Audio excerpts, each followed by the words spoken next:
So this is going to be an addendum, a final addendum to my Aspergers series, because there's another thing that I wanted to comment on but didn't really have time.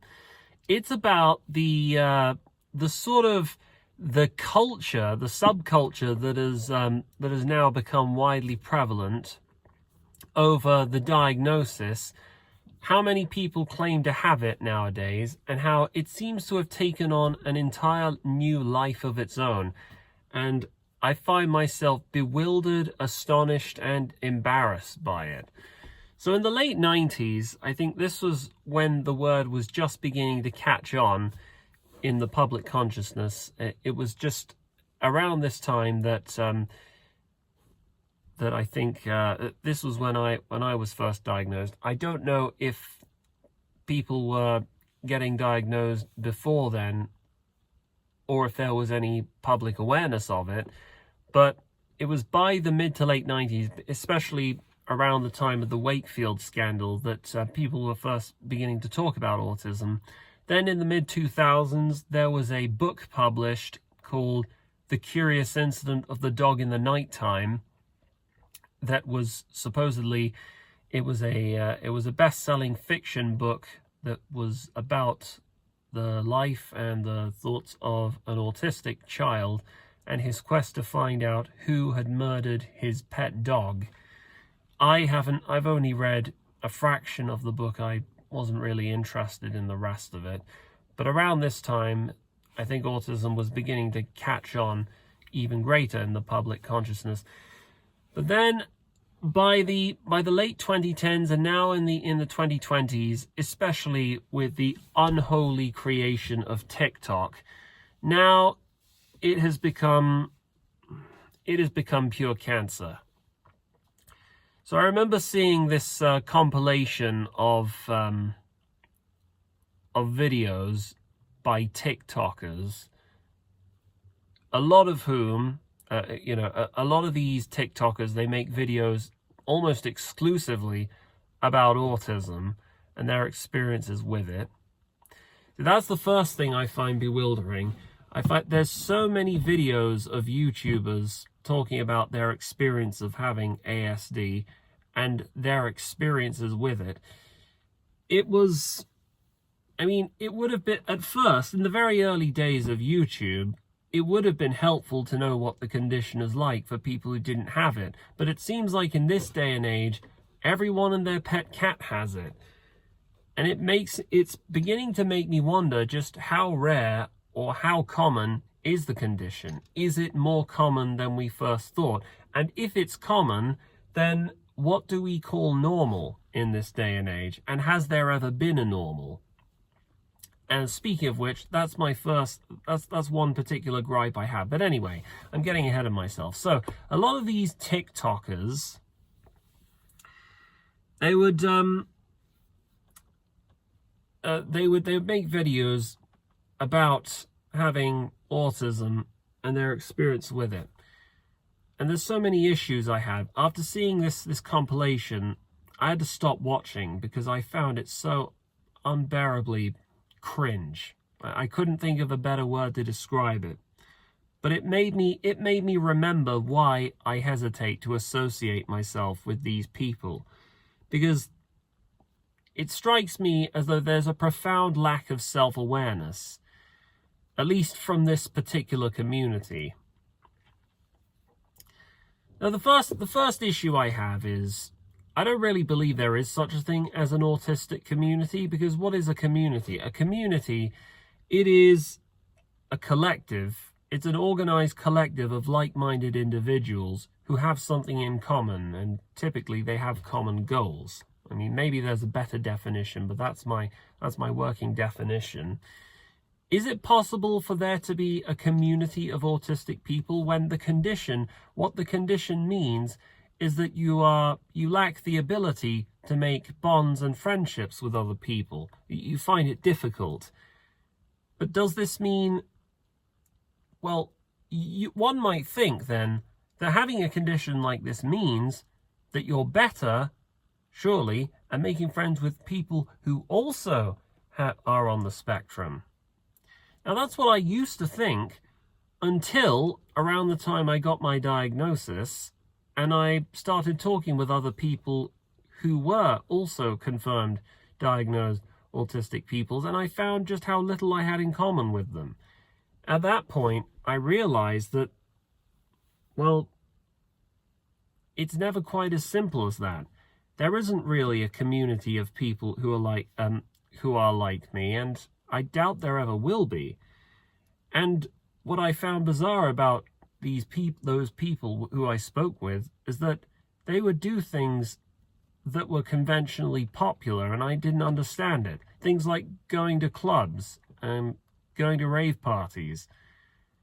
And I thought that was just for ordinary people, because I used to think up until that point that being autistic meant that you didn't hang out with others. You didn't join in a group and take part in social activities. But apparently what I thought I knew was being dispelled with my own eyes.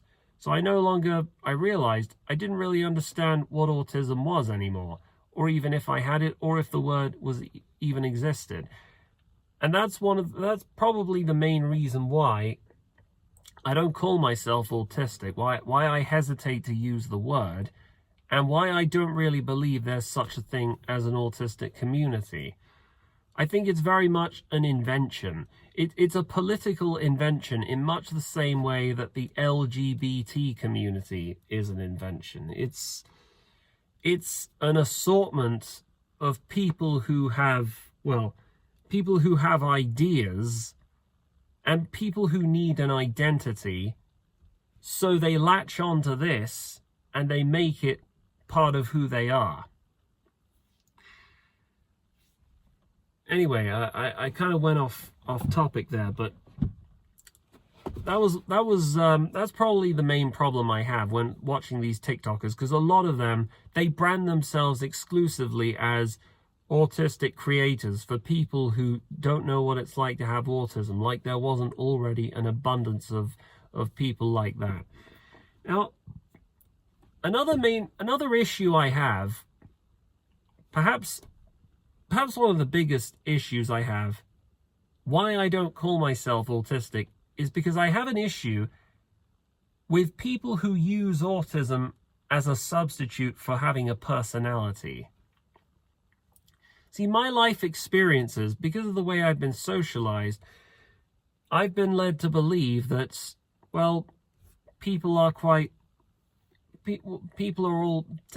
individuals, and their personalities and thoughts are shaped by life experiences, and that is what makes them unique and interesting.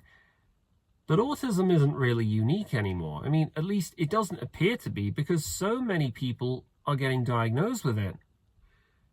And if everyone's being diagnosed with it, then is it really something for public awareness?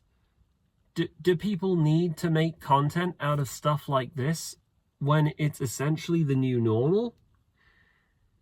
Speaking of which, the next issue I have is a lot of these TikTok creators aren't even diagnosed. They're self-diagnosed. Now I've got something to say about that. This one person in particular who said, self-diagnosis is valid. No, it isn't. You can't just label yourself something without getting an opinion from a licensed expert. Like, if you think that it's that simple, you wouldn't self-diagnose for having a broken ankle or a broken leg, would you? Or for having appendicitis. You go to an expert for that. If you believe you have the condition, you should at least take a test and be assessed for it. And people say things like, "Oh, but there's not enough funding in our healthcare system." Well, that shouldn't really matter, should it? If you feel like your identity has been clouded by loneliness, by rejection, If you struggle to make friends, you have these rigid, inescapable thought patterns that you don't fully understand. If you have niche obsessive interests, if you suspect that you might have it, you should try getting a diagnosis first. But you shouldn't just claim to have it and let alone formulate a whole brand of mediocre entertainment based on other people who think they might have it. If I seem like, if I'm rolling my eyes here and if I sound dismissive, it's because TikTok is full of people like this. There's also been this epidemic of people who claim to have had mental illnesses. Not just, what do I mean when I say mental? Dissociative identity disorder. Yeah, there are these TikTokers who fake having personality DID and having these alts, and they've done a similar thing where they've made an entire entertainment niche featuring imaginary conversations with their alts and stuff like that. I don't find it amusing, because these people, well, again, this is the issue I have with the autistic community is I feel like they're trying to rebrand autism into something that it isn't and that it cannot be. They're trying to frame it as though it's a personality quirk. It's just, it's like a horoscope. It's like a Myers-Briggs personality type. And it's valid to have it. Except that people who do have it live lives of solitude and misery and are overrepresented in diagnoses for generalized anxiety disorder and clinical depression, and a lot of them turn to alcoholism, drugs, and suicide. You can't just invent an identity out of something because you don't understand it. Autism's not an identity. It's a disability. It's absurd. I can't understand why someone would want to formulate an identity out of something that I never asked to have in the first place. I'm not comforted by the fact that people think I'm quirky or eccentric, because consider the trade-off. Considering the trade-off, would you rather be interesting at a dinner party or something, or would you rather have a group of friends and people who you could rely upon? Would you rather have a girlfriend or a wife? Because I don't have any of the latter, but I've been told before that I have the former.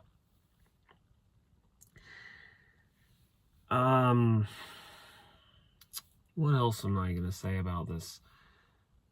Yeah, so it's just, I'm really tired of these people. Like, I avoid them wherever possible.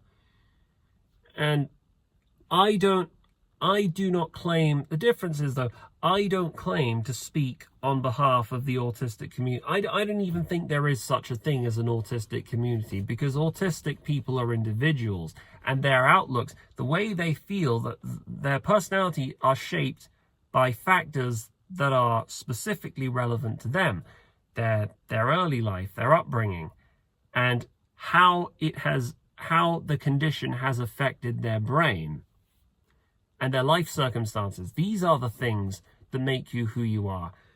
You can't just assign an arbitrary word or label to a person, because, as I've said before, labels are for soup cans. They're not for people. That's why I don't believe there is such a thing as an autistic community, and I certainly don't believe that autism is a superpower or any of this, or the next stage of human evolution, or any of that silly nonsense.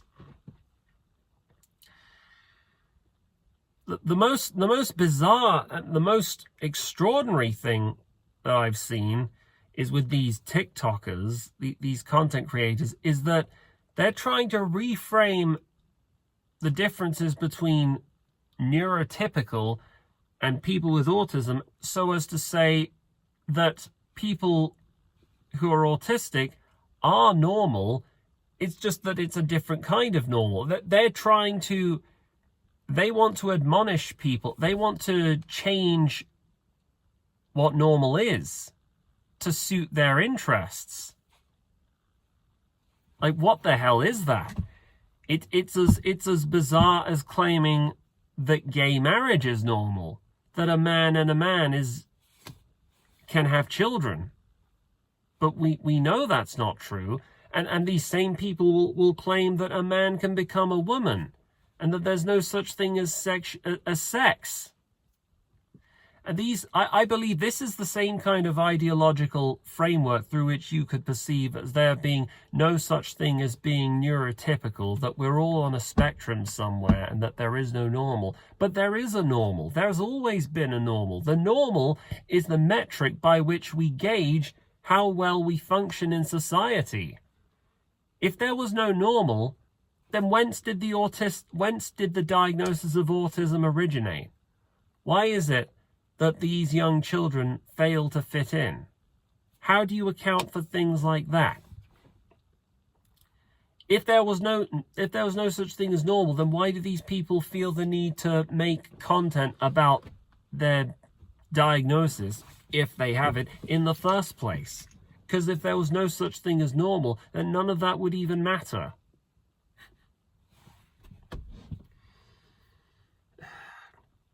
It's, for the love of God, if you have autism, if you think you have autism, get a diagnosis. Don't invent one. Don't use it like it's an identity. You already have an identity. But autism it's not an identity in and of itself, and I wish people would stop treating it like it is. It doesn't make you interesting. Not in this day and age, because so many people have it. Part of me even wonders whether they actually do have it. Because a lot of the people I've seen, they don't seem to have the typical traits that one would associate with it. Things like irregular eye contact, for a start. Ugh. Okay, my brain is fried because I've said way too much on this. I've dragged this series out way longer than I need to, and I need to talk about more relevant stuff. But anyway, that was just a quick rant that I needed to get off my chest. There's more to come. I'll see you guys later.